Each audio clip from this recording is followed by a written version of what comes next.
Nisa Bula Vinaka, कैसे है and hello.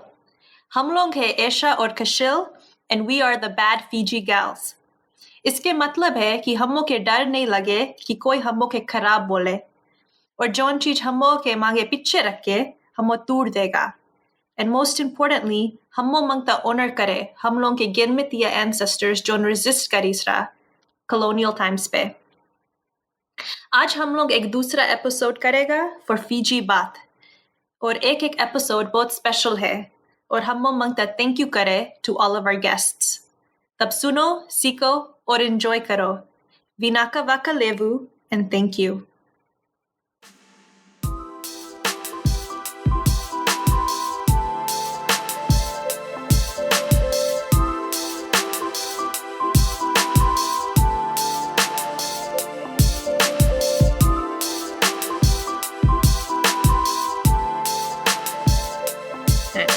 Vanaka, everybody. Quishile here from the Bad Fiji Gals. Welcome back to our Fiji Baat podcast. Today is our special episode where the Bad Fiji Gals will be talking about our research that will be at the 13th Gwangju Biennale in South Korea, which is, I believe, opening at the beginning of Feb. So yeah, welcome. I'll let Esha introduce herself. Hi, Bula everyone. My name is Esha. And today we are really excited to be doing another podcast episode. This is going to be the one episode where you get to hear both me and Quishile in conversation and just in chatting.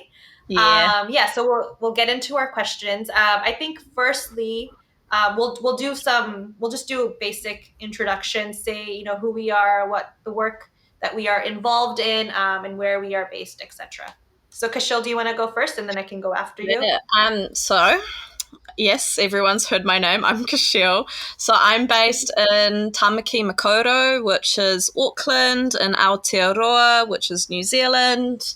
I am a textile maker and craft. I work in craft. I also do research around Girmit, indentured labour. I have a specific focus on women's resistance during the indentured labour time period in Fiji. I also have a focus on affirming that craft and textile making is a knowledge system and that we can tell our histories outside of the West and outside of academic institutions. Cool. Okay. So hi, everyone. My name is Esha. I am currently based in California in the US. So in addition to the work that I do around indentured labor and Girmit, I also work in education, and I recently have started a new job in web design. But when it comes to the research that I've done around indentured labor, it's mostly been around intergenerational traumas, so things that have carried over from the colonial times of Girmit, so the colonial violence and that trauma, and how it's seeped into our communities today. So when I was doing my master's, I looked at things like intimate partner violence, alcoholism, death by suicide, and just trying to understand the long history of these different issues that have been impacting our communities for so long. I also look at casteism, so how caste violence affected our communities and our ancestors in the subcontinent, and how that played a huge role in indentured labor and our ancestors, being brought over to Fiji to work on the colonial plantations, and how that caste trauma, how it looked on the colonial plantations, but how it has impacted us as descendants up until this point. And I also look at the histories and stories of indentured labor communities who were brought over from South India. And that's because, I'm from that community. I identify as Mandaraji or as Tamil. So I look at that kind of stuff. And this is actually working with Quishile. This is the first time I'm working with another descendant from Fiji, so another Indo-Fijian woman, and doing collective work. So yeah, this is like the official work that I'm doing. But I've done some like activism and research, and like educational stuff on social media. So Cool. yeah, that's me. Yeah, that was a really nice breakdown of your work, Esha. Thank you. Um, Thanks. okay, so the question that everyone's been asking: who are the Bad Fiji Girls? Maybe we should touch on how the name began, because I think that might be an interesting one for listeners. I think so. I think so. Yeah. So for the name, I'm really happy that people really like that name. It started off as a joke, because I was for me, I was like, we're like bad, like bad women or bad gals or whatnot. Is because the type of research and content that we produce and like the work that we do,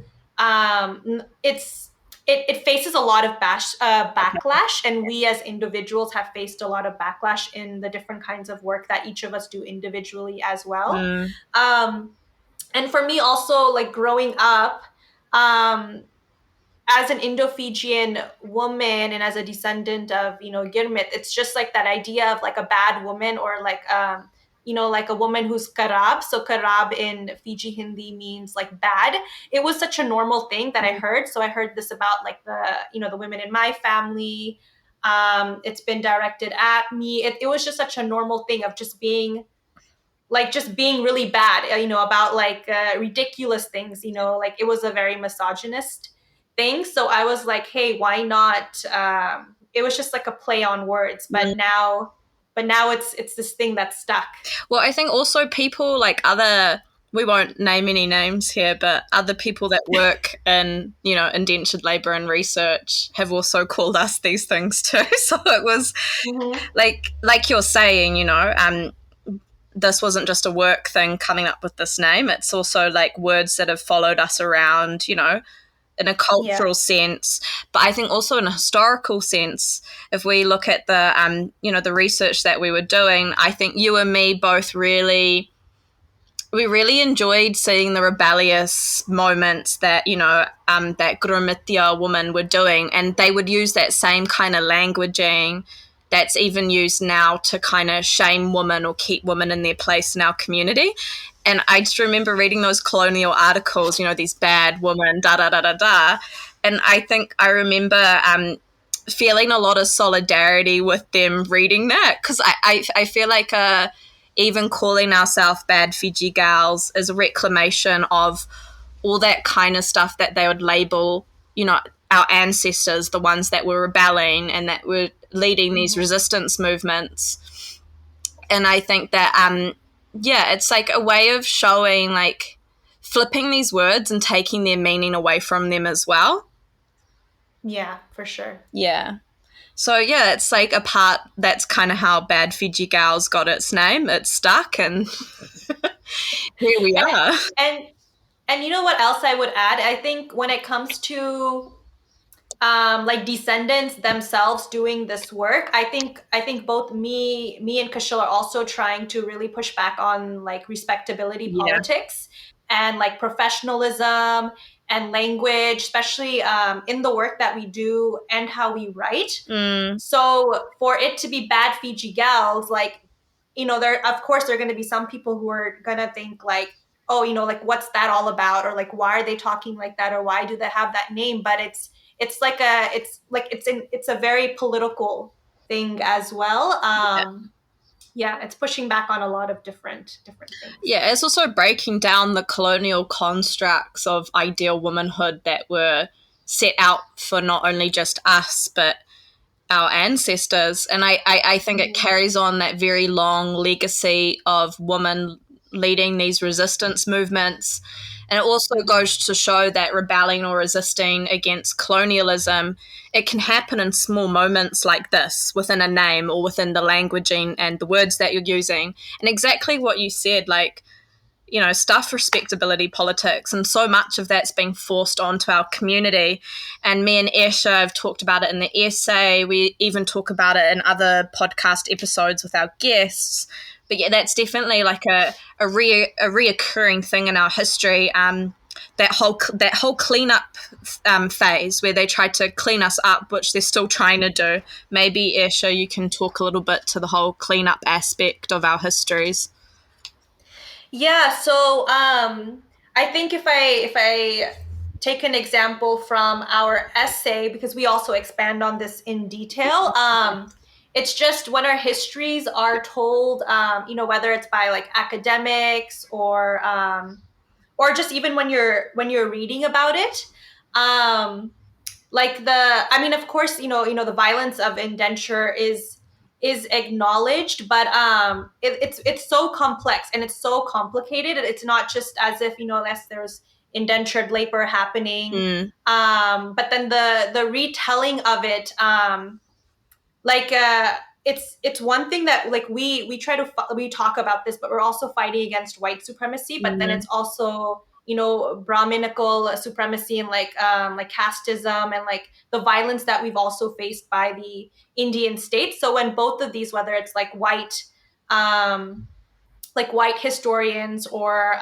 Indians, like upper caste Indians from the subcontinent, when they retell our stories, they don't understand like the both of them are the problem. Like none of them helped us, like white Europeans, like they didn't give us the opportunity to, be a part of what was indentured labor. And then at the end of the day, Indian people for the subcontinent, like they really also didn't support us, or like want to help us. mm, um but like this cleaning up of the history is, it makes like complex parts of our history really neat and tidy, and that doesn't make sense. It also takes away from, our like militant, like histories of militant resistance, fighting both the Indian state and European colonizers.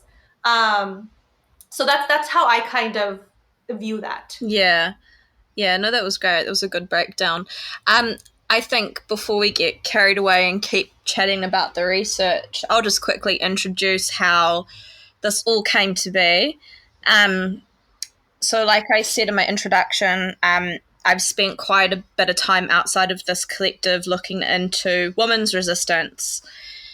And that's a special aspect of Bad Fiji Gals, because that's actually just a huge part of our histories as descendants, which has been made invisible, that is hardly recognized. There's an overemphasis on the pain and the trauma. Whilst it's a really good thing that we talk about, um, you know, the impacts of colonialism, it's also important to recognize and unpack who was resisting and why they were resisting. Um, I remember in a trip back home to Fiji a few years back, I'd come across the 1920 strike in some archival documents. And then I remember coming across it there was one reading by K.L. Gillian. It's a chapter in one of his books. Now, this was written quite a while ago.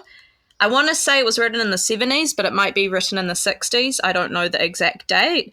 Then there was Ahmed Ali. He is an Indo-Fijian descendant of Muslim heritage. He wrote about it and kind of followed up from K.L. Gillian's research in the 80s. And then the most recent reading I had come across was Margaret Mishra, where she is documenting women's movements and women's resistance in Fiji. And she's from indentured labour to like more contemporary times. And she slightly touches on the 1920 strike. But what was interesting to me is that from these readings, firstly by this white man, then an Indo-Fijian cis man, there wasn't really that proper recognition of Girmitiya woman leading this resistance movement. Yet when I went to the archival documents, that's what I was seeing, was that actually, no, I see women leading the strike. So why is it then that they're made so invisible? Why is it so hard to recognize them within this history? Then going back to Margaret Mishra's paper, which we can link in this episode afterwards. I can't remember the title of the paper, But she was, I think, the only person I had seen actually acknowledge women in the strike. But like I said, it was just a touch. She just touched briefly touched on it. And anyway, there was an opportunity last year from 7th Gallery, which is based in Melbourne, Australia, and they had offered up, a space to exhibit a project. And I had started engaging with Esha online on her page, Cooley Returns. And that was, how long were you running that for, Esha? I think maybe like 2.5 years, Yes. something like that. Yeah. So I just really enjoyed the way that Esha was engaging with our histories. I found her to be like a breath of fresh air in regards to criticality, complexities. Also, casteism is just not talked much about in Fiji, and how it's an ongoing thing on the ground in Fiji, and how it even impacted our ancestors, back in the day. There's an assumption that caste was left in India, and then when they were on the boats, they were casteless, and they came to Fiji casteless. So that was one of the things that really struck me about Esha's work. That type of complexity and criticality was really there. And so when this project was offered from 7th Gallery, I just knew straight away that you were the right person to approach in regards to this work.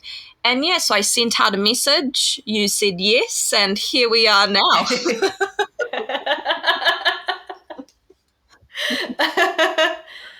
um no, like thank you, Kashil, for explaining like the backstory of how the seventh project was even able to come together. And yeah, at that point, before Kashil approached me, just to kind of tell me, like, about the exhibition and about the research, we had only met once in Fiji.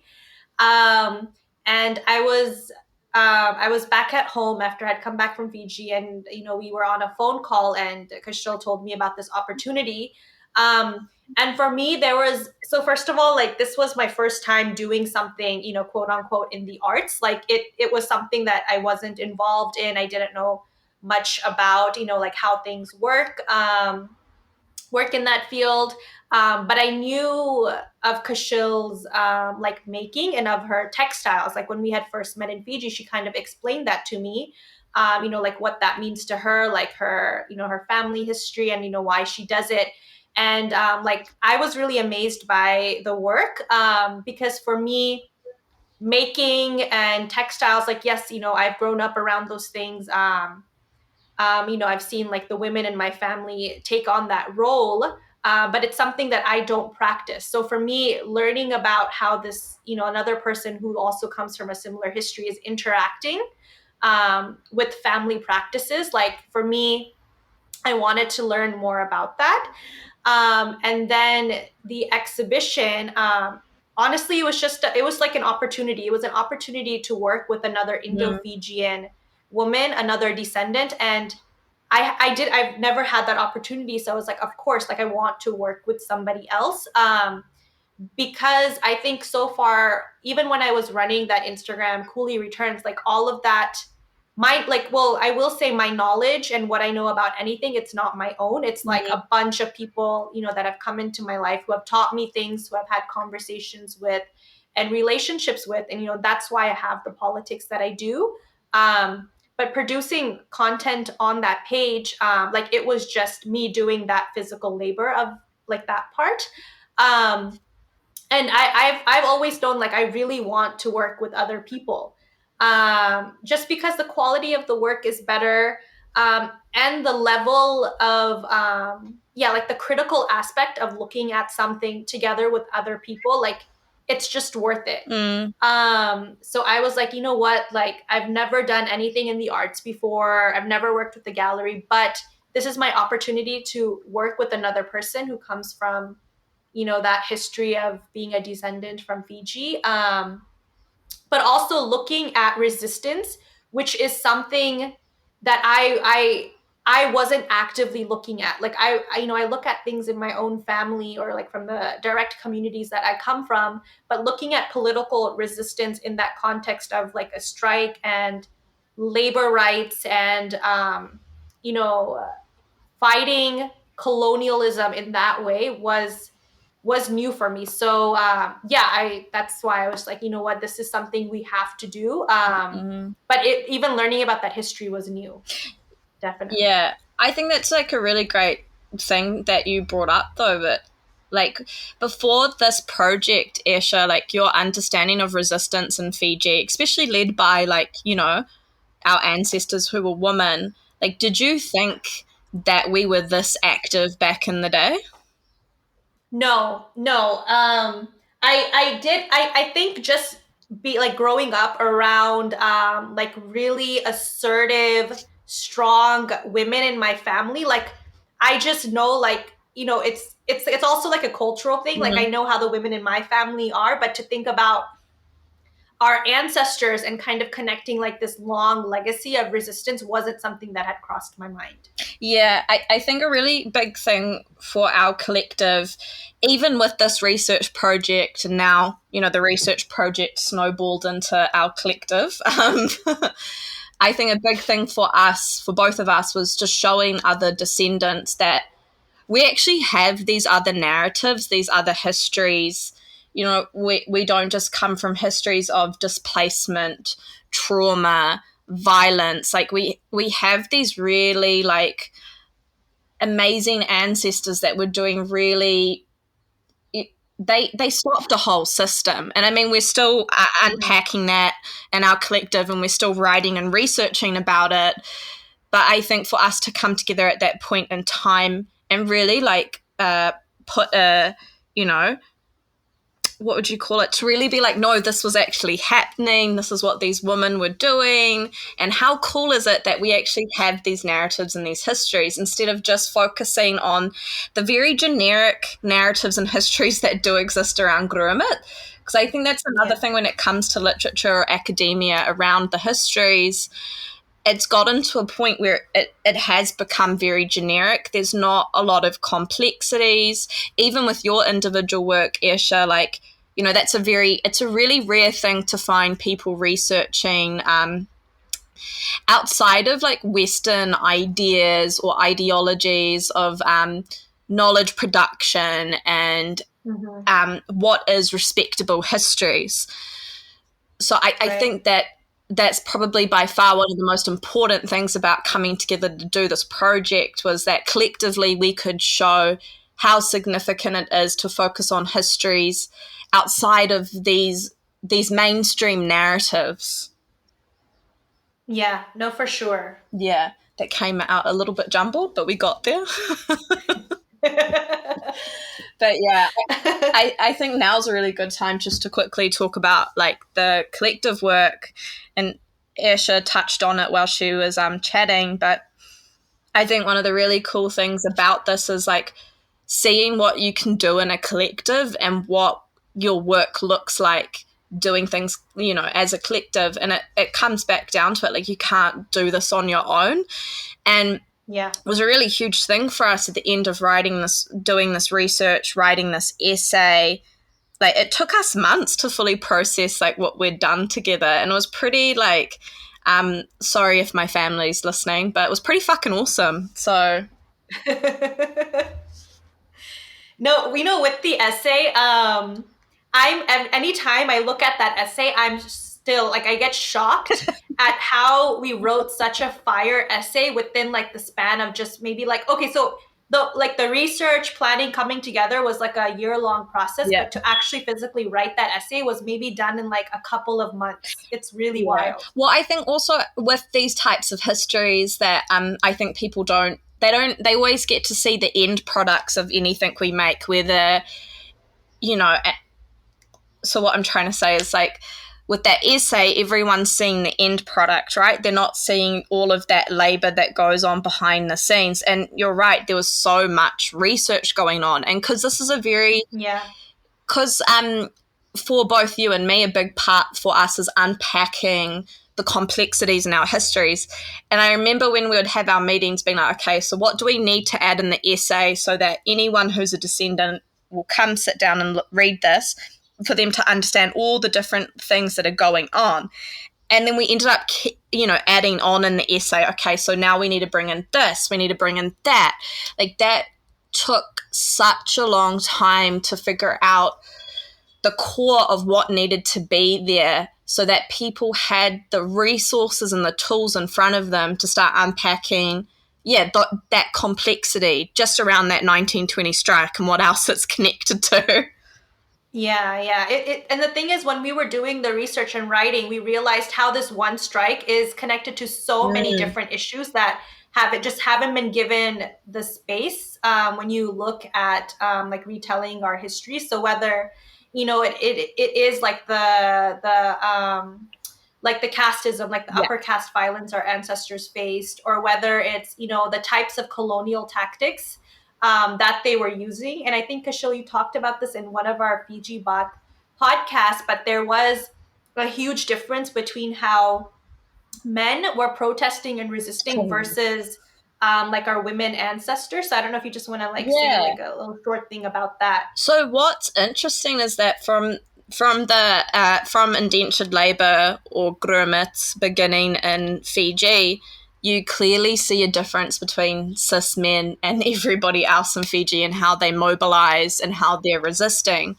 Um, a lot of the Girmitiya men, they weren't as physical as Girmitiya woman. Um, I would say that a lot of that comes down to that, yes, you're oppressed under the system of indentured labor, but within this system, you have more power than the Girmitiya woman.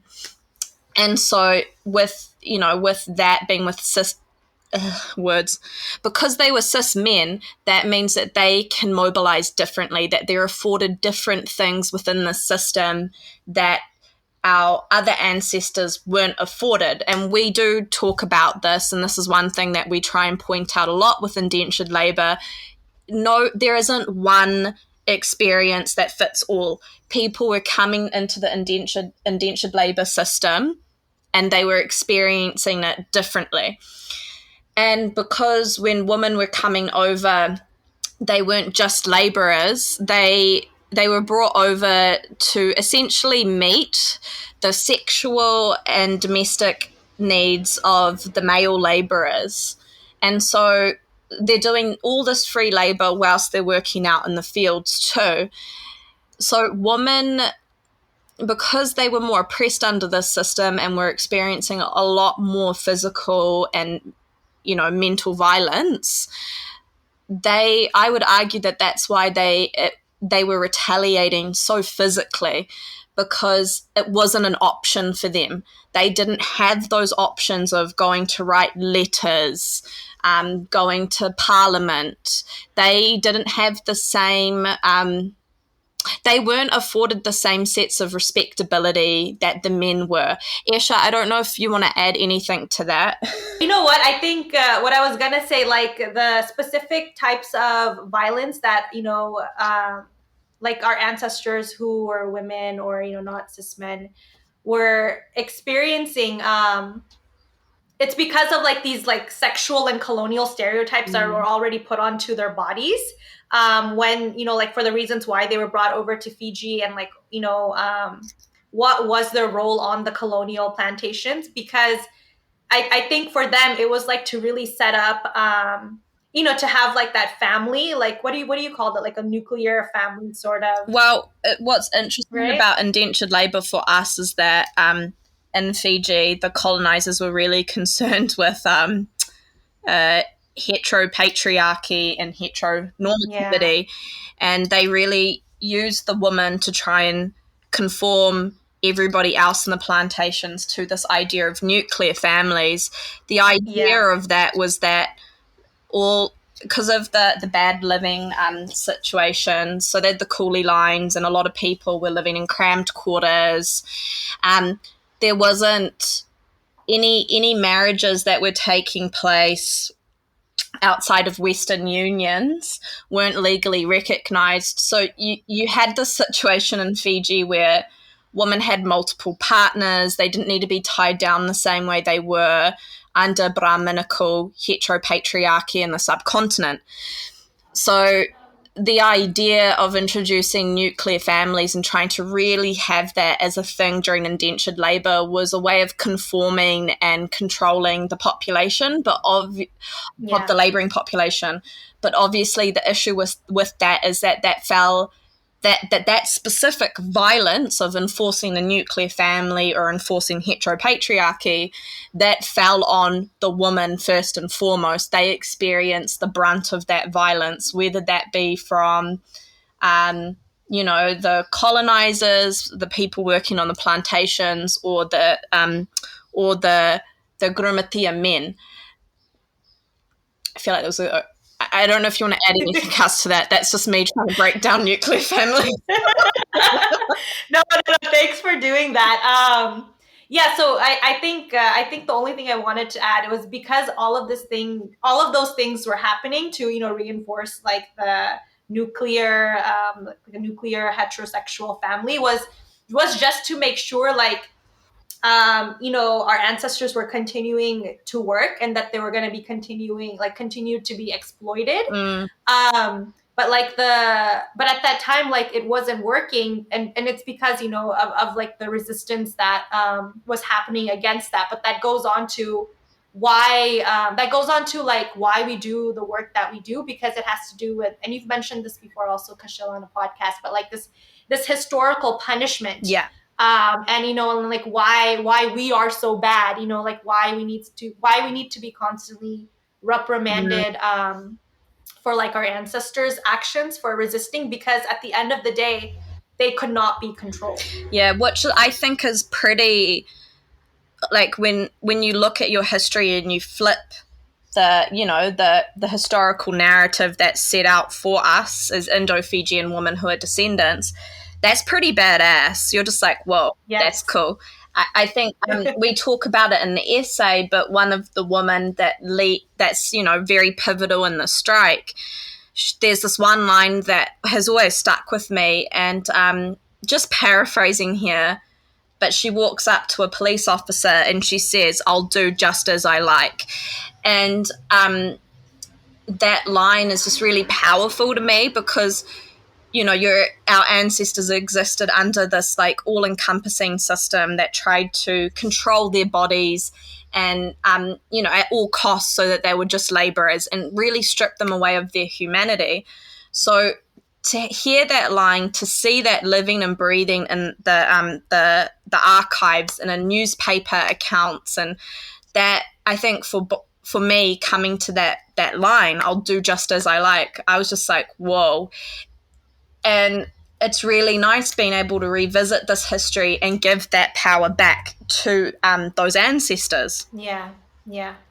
So yeah, Kashil, I think the only other thing that I wanted to add on to the points that you just made is I also really, really liked that line. Mhm. I just thought it was a very powerful thing to say. It was a very brave and courageous thing. For like, it was also just like a brave and courageous moment. Yeah. Um, but I think that specific line is something that I also see reflected, like in our communities, especially among the women today. Like this idea of like the stereotype of how Indo-Fijian women should like act, behave, and how they speak. Like those expectations don't match up with also how our ancestors were actually living and what they were doing and resisting like in that time. So yeah, it's just a powerful reminder that we have this very, this, like, we come from very brave and courageous people and women. Yeah, no, exactly. And I think seeing that line and seeing that, especially in the archives and in that point in history, only reflects like the woman in your life. And even, I would argue, why you and me are the way that we are. It's because of ancestors like this. It's because of elders who are women that, have been in our lives that have been like this as well, and have consciously and actively made these decisions where they've fought back, whether that be in grand gestures or in these small moments of like just around your household. All of it Yeah. contributes to us being the woman that we are today. No, for sure, for sure. Yeah, humbling moment. Um, I mean it's just cool because I think when we are trying to learn about our histories, these are not the first things you're thinking about to so I think when to actually find some material, whether it's in some of these readings or it's in the archives, and to bring those things back into our lives and to have them be present with us today is very powerful. Yeah, and I think they're also healthy forms of like representation of Girmitiya Yeah. women within indentured labour, and I just don't think we've really had that. There hasn't been a focus on people that are researchers on bringing forward stories of our women and showing the strength, the courage, and I'd say that the love and care that they had for the rest of the community. I think that's what was really cool as well about the 1920s strike, is that this wasn't just like about just these women. This was them caring and looking after their wider community. Right. Right. Okay.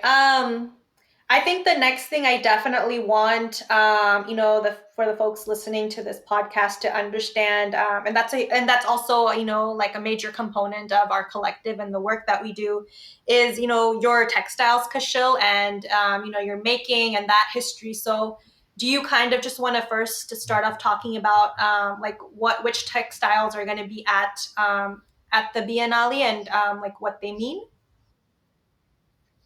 Yeah, okay, so there is oh my goodness, there is 5 textiles in total. So there is 4 textile works, which is a protest banner, an embroidery work, and 2 archival documents that come from the wider research project of We Do Not Have Enough to Satisfy Our Bellies. So that will be at the Gwangju Biennale. And then that is accompanied by an older work of mine that was made, I think, in 2018, called To Grieve Among the Sugarcane Fields, which is a collection of archival images that I was gifted from the Fiji Museum. Shout out to the Fiji Museum. Where I wanted to break down the colonial violence that is associated with archival imagery, because photographs back then were an object of control under, the colonial administration. It was a way of them documenting the other and enforcing an idea of what the other was. And our ancestors were a part of that project, especially Girmitiya women. So, for example, a lot of these images were used as postcards. It was sent to the colonies, back to the empire.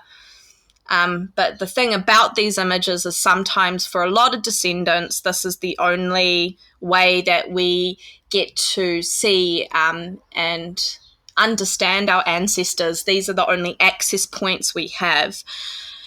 And when the museum gifted me those archival images, I was like, what would it mean to break down these images and put them in a textile landscape of which is made by a descendant who is a woman, and that is made by my hands, and there is that love and care which was never afforded to these women when they were taking these images. And that textile banner is 11.4 meters long. I don't even know how I even dyed that textile work, but it was hard making that work. A big thing about the size of that banner was to show how monumental these women were and their impact and their imprint in Fiji. And also, they are the beginning. They birthed our community. And I also, as a descendant, have a lot of love for my ancestors, and I wanted to show that at quite a large scale. So the textile work, that one is actually all the textile works, they go through a process of eco dye or a natural pigment dye. So some will be imprinted by plant material, others will are dyed with broken down pigments from plant material, and there is a lot of screen printing involved, hand carved, lino carving, woodblock prints. There's applique work. Yeah, there's heaps of things happening. And then, of course, we've got the archival documents, the archival images. But so for me with textile making, so I'm very fortunate. I inherited craft and textile making through my aji, my grandmother. um, I am her namesake, so I'm named after her, and I strongly believe that that's where this all began. It started with the name, and I have been surrounded by textile makers and craft people my whole entire life, and that is the women in my family. And this is an active part of how we identify, these are our knowledge systems in my family, craft and textile making, and it's a big thing for us. It's also how we share space together, it's how we communicate. And textile making is also, and craft, it's a big way of showing another person physical love, whether that be making something for someone or celebrating them in some sort of a way. So, a big tradition in my family is making blankets for a loved one, or embroidering something for somebody, or making an item of clothing for them. Right. So, so for me, these are the histories I come from, and the way that I bring that into my practice when I talk about Girmit or indentured labour, and especially women's resistance. It's about connecting up different forms of women's labour and honouring that. So whilst I look a lot at honouring my ancestors through undertaking this manual labor that is inherited, which has a lot of cultural meaning, not only to myself, but to my family, and I know for other Indo-Fijians as well. It's about respecting and honoring and acknowledging that labor, and also in return acknowledging and accounting for the labor of women back in the indentured labor era.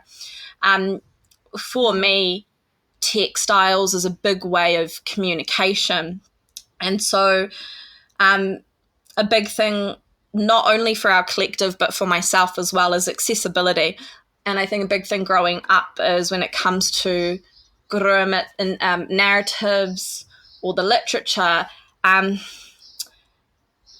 the writing, I can always find myself in a spot where I become re-traumatized or triggered by what I'm reading. And that's always been a deep concern of mine. What does it mean when descendants come to view their histories? How are they viewing them? And that's where telling indentured labour through textile making came about. I strongly believe that it's a very healthy way of communicating the histories. It is a form that I believe most Indo-Fijians understand because they've been raised around textile making or craft in some shape, way, or form, whether that Yeah. be certain elders in their life or extended families. Like you were saying, Esha, like you've been raised around it. So Yeah. I wanted something that was easily identifiable and recognizable for descendants, where they could see themselves in the work and recognize their histories in the work. But instead of focusing on that pain and trauma of our histories, celebrating us, celebrating our ancestors, celebrating our elders, our labor, the histories we come from. And this is my way of also loving and caring, continuing these legacies of love and care, and how we look out for community and how we tell our stories with love and care. This is my way of contributing to that long legacy that we come from. And so, yeah, that's a really big way of explaining the works. Obviously, you No. can tell style making means a lot to me. I just want to say, no, I think that's a very beautiful way to, to honor your family and your family practices. And we definitely need more of that when we are retelling our histories. But it's not, I think like, yes, it's a part of you honoring the legacy of, the women in your family and your ancestors. But it's just like an active thing that's like still such a huge part of our communities to this day. And it's just like giving space to something that's like so valuable for like Indo-Fijian communities. So yeah, it's just been, I think for me, it's just been really, first of all, it's been super educational learning about what goes into making, because I was just like, oh my god, how are you getting these textiles this color, like understanding, like screen printing, embroidery, because for me, I think even after you had finished making the textiles for Seventh Gallery, even then I fully did not understand how much fucking labor it takes to make even one textile. So now it's been what, a year and a half later, and I'm still like fully understanding. I'm just like, how did Quishile make all like those four textiles for Seventh? Like it's like for me, even today I don't fully understand it because the labor is just so Mm. extensive. And it's a very specific form of labor. I think I'll be Yeah. honest, unless you're there watching it or seeing it, you Yeah. know, I don't think a lot of, again, I think it's like our essay. A lot of people are looking at finalized or finished products, or, you know, like they're Mhm. looking at the textile hanging, and they're not really Yeah. understanding like the various forms of labor. And even like a lot of this knowledge is not my own. It's intergenerational. It's been passed down to me. It's inherited knowledge. And like I really actually have to say, like, I'm so thankful for all the support and love that comes from my family in making these works. Like they have such a huge part. They are constantly a part of the making process. They're there for my ups and my lows around my textile making when I make a mistake and I'm on the phone being like, Archie, help. Yeah. um, but yeah, I think that's a really cool thing to bring forward with the textile making is you're looking at traditions and practices that have actually been existing in our community long before we even came to Fiji as well. And obviously Mhm. they've molded, they've changed, they've adapted to Fiji too. And so it's really fun being able to experiment and explore with these techniques and these traditions. Yeah, it's really nice to be able to keep them actively in the present. I think what's been really cool about doing textile making and craft, let's say within a contemporary art setting, is that so one, woman's labour, that's an aspect within the arts that's still not acknowledged, and especially so craft, it's not seen as good enough to be Mhm. in within the field of contemporary art. And if we think about where the arts is at the moment, you know, the arts is all about the contemporary world of arts. So Right. it's been a very hard space to navigate because you have to do a lot of work of affirming, no, this is important, this is significant. Um, so it's been really cool that when I do get space to show these works, it's not just like an artwork. It's a textile, it's a craft piece that comes from all this history. It comes from all this cultural knowledge. That these Mhm. are works that are shared between myself, my family, and other descendants across Fiji. It's a really beautiful thing that these works are going. Like it was quite shocking when this work got picked up by the 13th Gwangju Biennale because you're like, what the fuck? Our histories are going to South Korea. Like, this is Yeah. wild. And yeah, and it's been really, I think it's been really affirming seeing my own family. Because obviously at first they're like, what do you mean you're going to be doing textile making and craft but in the arts? So it was hard for them to understand. You Right. know, they're used to kind of like more white collar. They'd want me to be in a Mhm. white collar job at the beginning, but now like they really do see themselves in the work. Like this is their labor, these are their practices being honored. Right. I think that's a really cool thing to be able to do. And it's really cool when you go home and you hear it from the elders in your family and other women across Fiji. They'll look at your work and they'll be like, hey, that's what I used to do when I was young. Yeah. And Yeah. it's just a really nice way of being able to share space with other people in your community.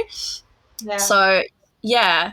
And I just think I'm going to be a bit cheesy here. Like, textile making and craft, I really do believe that it is it is an expansive knowledge system of love and care.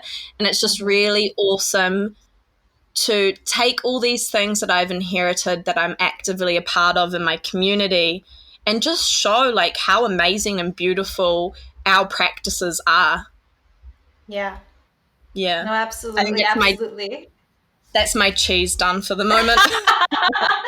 And I definitely, I think, yeah, I don't know what's going to happen, but I don't think, the bad Fiji gals are going to be physically present in South Korea, but Kishile's textiles will be physically present at the Biennale. So for whoever is attending and whoever has the opportunity, like definitely please go and check them out. And hopefully, you get to listen to this podcast because then you can see, or you can get like a little background info about all that it takes to make these things, to like create these textiles, and like the historical significance and what it means to Kashila as well. So yeah. Yeah. Oh, that was nice. I think also I just wanted Okay. to add there's Yeah. like I think a really cool thing about our collective is the way that we undertake labour to acknowledge other forms of labour. Hmm. I actually really love that aspect of the work that we do, and I just wanted to give a quick shout out to that. No, definitely. I think yeah, I don't know. I just think I think like if just to kind of like wrap things up and to end this podcast episode, like going back to like who we are and why we work together. I think before coming together, the stuff like the individual work we were doing, plus all of the different communities and people that we've collaborated with or who we've learned from. Um, yeah, it's just like the dynamics of this collective. And I think we've also written this down in the essay as well, but it's really just giving space and acknowledging all the different forms of labor that have happened in our communities for so long, and giving them space to Mm, exist as they are without trying to I don't know if it's like over romanticize or to like spin it off in some other narrative. Like this is really what it is. And I think in the world we live in today, a lot of these different various forms of labor, like they're just not seen as valuable. And I think our collective really tries to fight against that. mm, Yeah. yeah, no, definitely. I think this has been really cool being able to just sit down and have a talanoa with each other and break down what this collective is, our research. So for anyone listening, please do take the time out to check the website out, to check out the other podcasts if you'd like to learn more about the histories we come from, the types of forms of oppression and structural violence that we're trying to break down in the collective. Yeah, and make sure to read the essay if you're interested. I know that we don't deep dive heaps into it in the podcast, but we didn't want to give too many spoiler alerts. And yeah, our website, if you just go to our website, you'll find links to everywhere else where we are, but it's badfijigals.com. Yeah, it's pretty simple though. But yeah, anyway, Vanaka to our listeners, yeah, and Vanaka Esha for sharing this space with me today and breaking down the collective and our research.